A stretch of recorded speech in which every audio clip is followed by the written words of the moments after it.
Good day sa ating lahat. Good day sa inyong lahat. It's another day. It's another Monday. It's another Monday tayo today. Wait, dito ko na. Sige, dito na lang. So, ayun guys. It's another Monday tayo. And tapos na ang aking sick leave last Sunday. Natapos siya. So ngayon, meron na naman akong 5 days off. So 5 days off ni RC. Monday to Friday. And then after that, next week, magsa-start na din yung vacation ni RC. Ano bang gagawin ni RC today? It's already, ano na oras dito guys? Almost 1 PM na dito guys. 12:45. Na dito. Gagawa lang naman si RC kasi nag-breakfast lang kami kanina and then naligo ako. So ayun, nag-breakfast lang kami kanina, nag-coffee and then now it's lunchtime. Pero ang gagawin ni RC is itong ating saba. Meron tayong langka, jackfruit, at meron tayo ditong wrapper. Kasi gagawa ako ng turon. Magtuturon si RC for today's video. Yan. Ang dami. Masarap ang turon pag madaming langka. So, kailangan siyang i-wrap ng twice.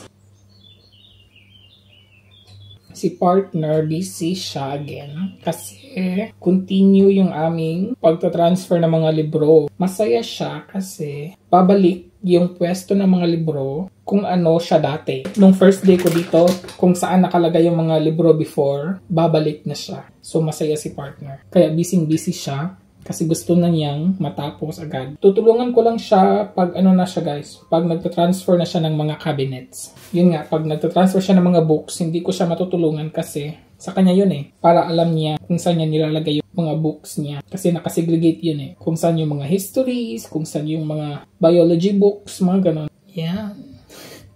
Anong itsura? Okay lang yan Tapos itong mainit na yan. Itong wrapper na to is tira ko to nung gumawa ako last time ng lumpia. Guys, may nagtatanong nga pala about ni Libian. Nag-message na ako sa kanya kasi ang dami nyo na nagtatanong kung nasa na si Libian. Nasa Pinas pa po siya. Hintayin na lang po natin kung kailan siya mag-update. Hindi ko pa masasabi kasi I have no right. Kasi hindi din niya sinabi sa akin na basta okay lang siya. Hintay-hintay na lang po tayo kung kailan siya mag-update. Thank you po sa mga nagtatanong kung nasa na si Libian. Lagay lang ako ng mantika. Dadamihan ko para siya. Diba? Medyo maingay na si partner kasi yung lagayan ng mga libro is metal. Dalawang klase kasi metal tsaka yung wood.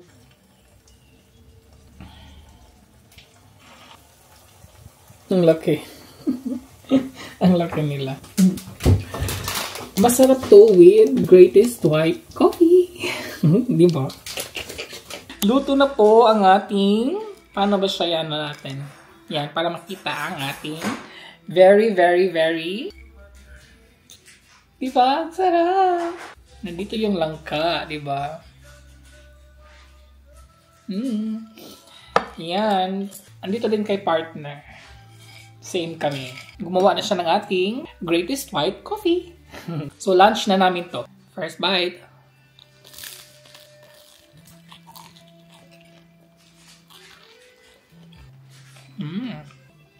Ang sarap.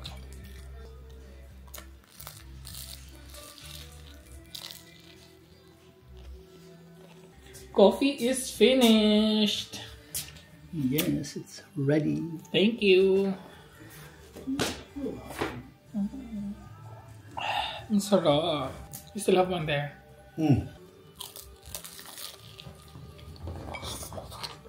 No, the last one is blue buddy. Ang bango na langka. Good?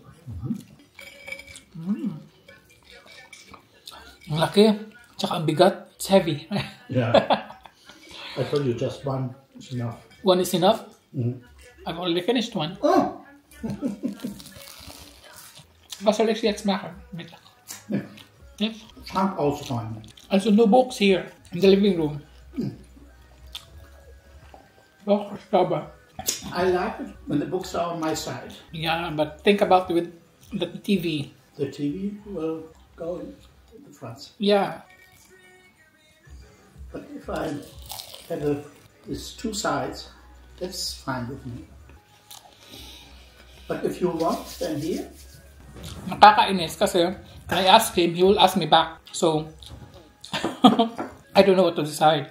How to decide because, you know, that's our problem. Every time we decide something, when I have ideas, he will ask me back if I want it or not.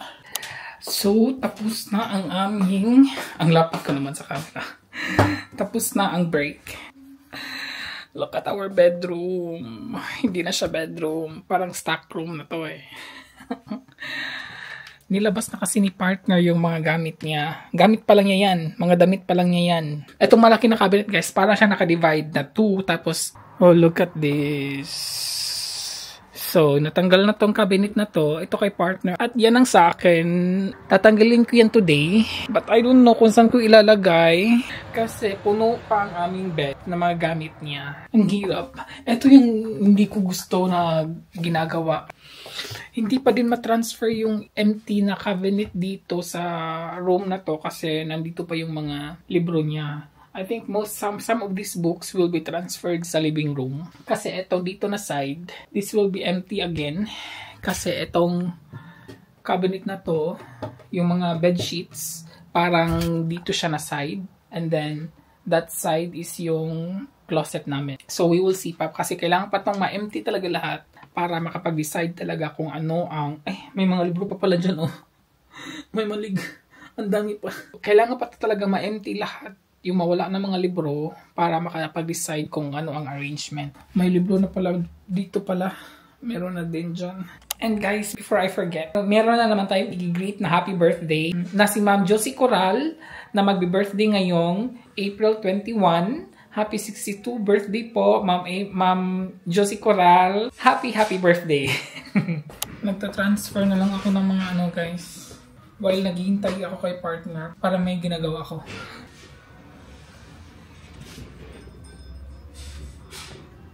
Oh my God! Nakaya ko.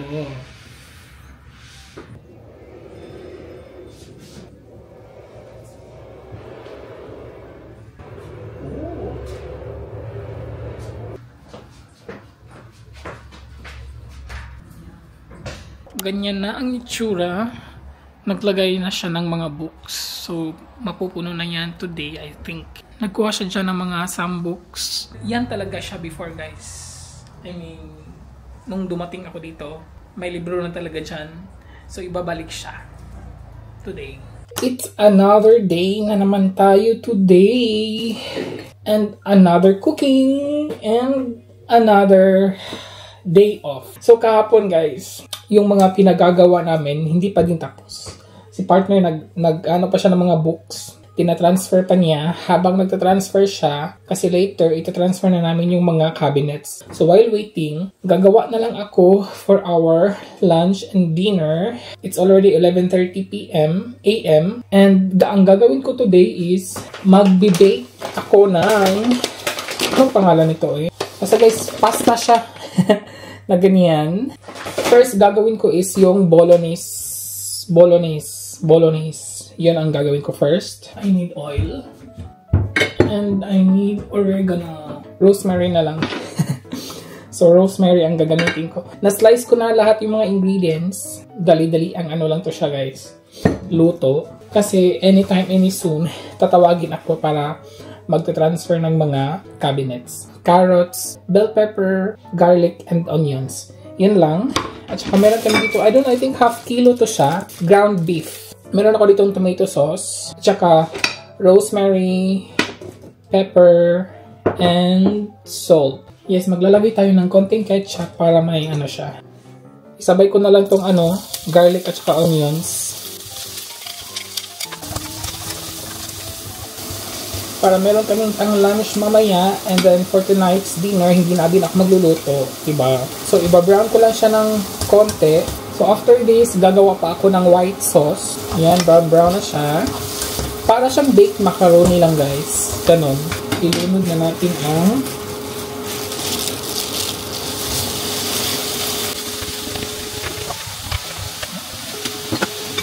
maglagay lang tayo ng salt.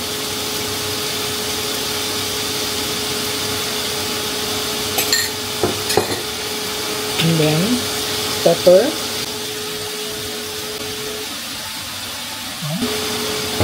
Ililid ko lang siya ng konti para maluto yung ground pork. I mean, ground beef. And then, babalikan natin yan later. So, half luto na ang ating ground pork. Ba't ang pork ng pork eh? Beef naman to. Ang dami tong garlic guys. Ang sarap nito. Ayaw ko yung merong yung may chunky. Gusto ko durog na durog yung mga... Gamit na ako ng kutsara. Mas madali siya madurog pag kutsara. Nakalimutan ko maglagay ng rosemary. So ngayon ko na lang siya ilagay. Hindi masyado kamadami. Pang lang siya. Yung may spice of mabango. So ilulunod ko na yung bell pepper at saka carrots. So yan lang siya. Simmer lang siya for a couple of minutes. And then babalik tayo. Mag-a-add na tayo ng tomato sauce at saka ketchup. So check na natin. Okay lang naman siya hindi masyado luto guys because i-bake pa naman to. Ang bango ng rosemary. Ilagay na natin yung tomato sauce.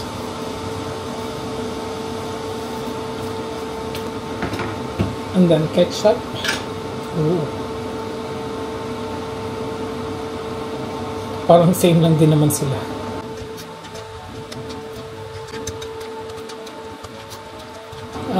Okay. Okay lang to guys. Hindi na ako magdagdag ng tomato sauce para meaty yung ating bake. Pero magdagdag lang ako ng tomato paste. Yan. At maglagay na tayo ng asin. And pepper. Madaming pepper. Masarap.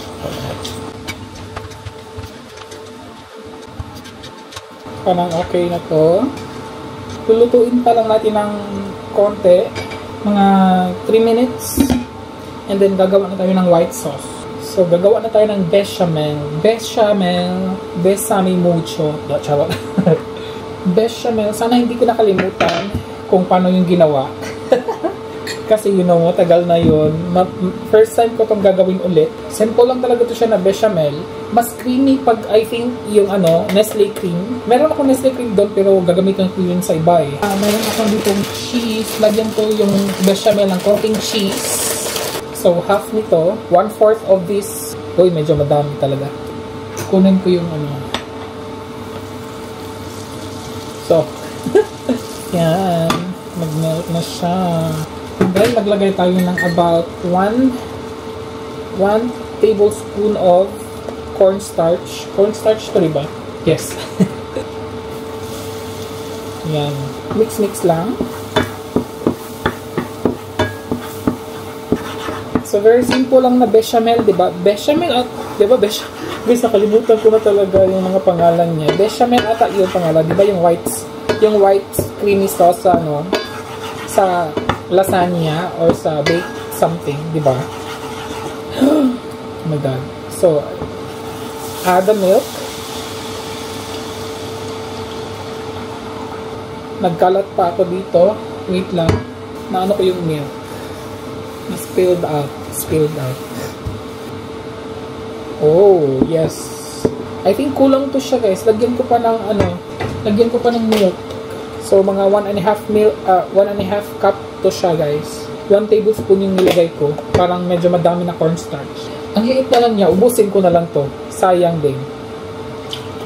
Diba? I want this to ito gagamitin ko para para mag-fine. Maglagay lang tayo ng salt. Kailan, may salt pa naman kami doon. Pepper.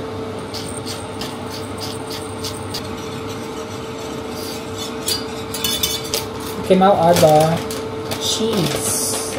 Half lang ito kasi half of this will be on top.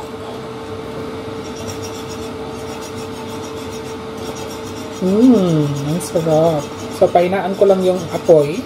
I'll turn it off na guys kasi baka So, look at this. Perfect ang ating bechamel. Oh my God, I love it. So, okay na ang bechamel. Itong kasi na pasta guys, hindi ko siya yung lulutuin sa tubig. Hindi. Didiretso ko siya sa pan. So, lagyan pala siya para tatayo. Ayan, para tatayo siya. Medyo matatagalan tayo dito. Yan, tumayo na siya. Tapos, kailangan lang natin yung mga butas talaga. Sana hindi ito mag-fail, no? Kailangan talaga siyang tumayo, guys. Kasi, papasok yung ano dito. Yan sila. Papasok sila dito. Tapos, kailangan silang magsisiksikan para paglagay natin ng bolognese, papasok talaga. Iba't ba naman kasi ito yung recipe na inano ko? Ang tuloy, matrabaho siya guys. Diba? Kasi gumawa pa tayo ng bechamel, gumawa pa tayo ng bolognese. So make sure lang talaga guys, yung malaking butas nasa ibabaw. Kailangan nga siyang papasok yung bolognese dito sa loob. Ayan, that's what I meant. Kailangan talaga siya nakatayo kasi papasok dyan sa mga holes na yan. Eto, sila. So ganyan sila dapat guys. So, nalagay na natin, guys, yung ating... So, yan talaga ang itsura niya. Paglagay natin ng mga, bolognese, parang ipipress lang siya natin ng konti, guys, para papasok talaga siya doon sa holes ng pasta. Yan, di ba? So, maglagay na ako ilagay na natin to, ang bechamel. Ubusin ko to, guys, kasi wala akong paggagamitan nito, eh. Sana naglagay din ako sa underneath ng ng bechamel. Ayan. So, ibibake ko muna to. After mga about 10 minutes, kukunin siya natin ulit kasi maglalagay ako later ko pa ilalagay yung cheese guys para pampagarnish. Charot. Woo! Guys, nakalimutan ko. Mayroon kasi akong ginagawa. So, hindi pa ako naglagay ng cheese, nag-brown na siya. So, what will I do? Lagyan ko siya mag-cover ako kakaveran ko siya nito guys, para hindi siya. So, I will come back mga 5 minutes. Sana hindi ko naman siya makalimutan. Tapos lagyan natin siya ng cheese. Naluto na siya. So, we're waiting for a couple of minutes para siya mag-settle down. And then, we will eat na our lunch. So, luto na talaga siya. Diba? Super excited na guys. Medyo mainit pa talaga siya pero gutom na kami. I-ano natin siya first, each side, para hindi siya guys. Para hindi siya didikit pag kinuha na natin. Dito ko kukunin in the middle kasi maganda yung shape niya.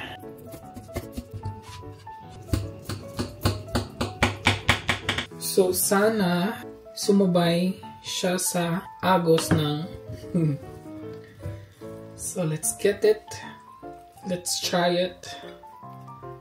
Oh my God. That's it. That's the first one.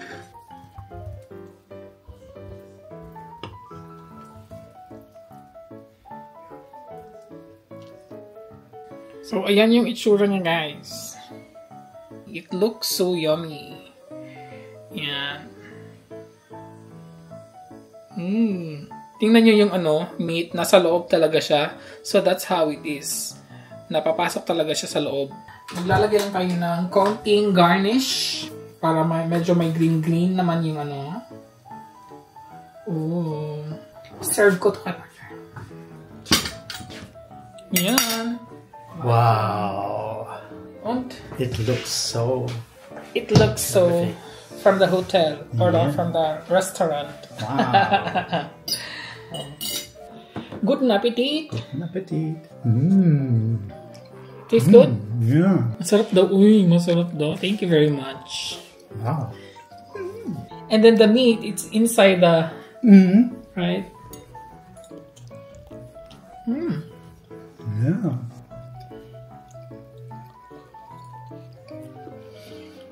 Very delicious, Matthew. Thank you.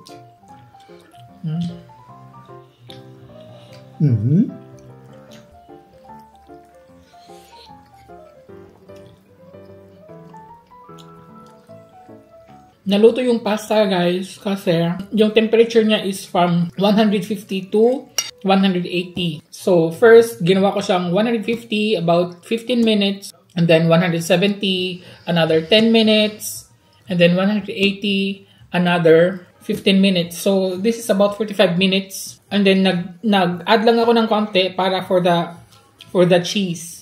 Yun lang, para mag-brown-brown siya ng konti. So, niluluto talaga siya dahan-dahan para maluto din yung pasta. Pero I think you can also do it before. I mean, yung pasta, lulutuin siya before. You can also do it. But, it's hard when you put it in the pan. I mean, in the casserole. Kasi luto na siya, tapos hindi siya tatayo. Diba? That's why, hilaw siya bago siya ibibake. Para talaga tatayo yung pasta. Medyo dry lang siya a little bit, guys. You can also put before the bolognese. Yung base is bolognese, tapos pasta, and then before the bolognese again, put the bechamel on top, and then bolognese, and then another bechamel para mas creamy yung pasta. Pero I did not do it because yung bechamel ko is hindi siya marami. Maliit lang yung nagawa ko na bechamel. But anyways, tastes good. Yeah. Pasta, I'm not so fan of it. I eat pasta. You know, I've mentioned this before. When I cook spaghetti or something, or lasagna, I eat once. I mean, one day. The next day, I will not eat it again. The partner will finish everything. Yeah.